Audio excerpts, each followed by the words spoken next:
General గా winter seasons లో మనం ఈఎన్టీ ఇన్ఫెక్షన్స్ చూస్తుంటాం. అసలు ఎందుకు వస్తాయి అండ్ జనరల్ గా పీపుల్ చేసే మిస్టేక్స్ ఏంటి? వింటర్ కండిషన్స్ లో లేకపోతే రెయినీలో కూడా ఒకవేళ చూసుకున్నట్టయితే మనకి ఈ ఇయర్, నోస్, థ్రోట్ ఇవన్నీ మనకి బయట ఉండే అట్మాస్ఫియర్ కి డైరెక్ట్ ఎక్స్పోజ్ అయ్యే ఆర్గాన్స్.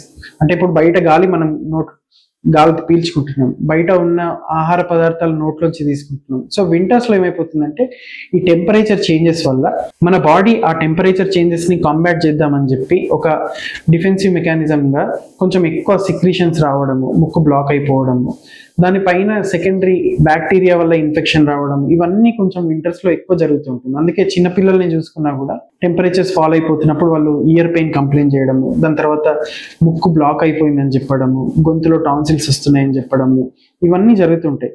సో దీన్ని మనం ప్రివెంట్ చేయాలంటే ఒకటే అండి, ఆ లో టెంపరేచర్స్ ఉంటాయి కదా, లోయెస్ట్ టెంపరేచర్స్ కి ఎక్స్పోజ్ కాకుండా ఉండడము డైరెక్ట్ గా.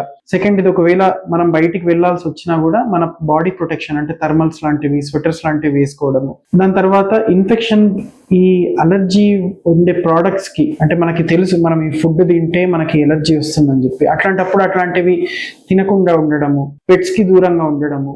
ఎర్లీ మార్నింగ్ ఈ పూలు విచ్చుకునే టైం ఉంటుంది అన్నట్టు, ఆ టైంలో ఏమైపోతుందంటే ఆ పూలలోంచి చిన్న చిన్న పాలన్ గ్రెయిన్స్ అని ఉంటాయి, అవన్నీ బయట గాల్లో ఎక్కువ తిరుగుతుంటాయి ఆ టైంలో.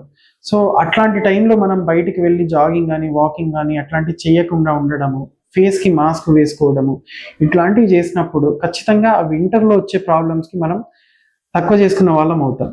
లేదు ఒకవేళ పొరపాటున ఎక్స్పోజ్ అయ్యామనుకోండి, అంటే మనకు తెలియకుండా అన్ఫార్చునేట్ గా బయటికి వెళ్లాల్సి వచ్చింది, డస్ట్ ఎక్స్పోజ్ అయ్యాం, మనకు తెలియకుండా ఆ పదార్థం తిన్నాం అనుకోండి, వెంటనే దాన్ని తక్కువ చేసుకోవడానికి గార్గిల్ చేయడము, లేకపోతే స్టీమ్ తీసుకోవడం, ఇట్లాంటివి చేసినప్పుడు కూడా మనం ఇట్లాంటి సిమ్టమ్స్ అన్ని తగ్గించిన వాళ్ళం అవుతాం.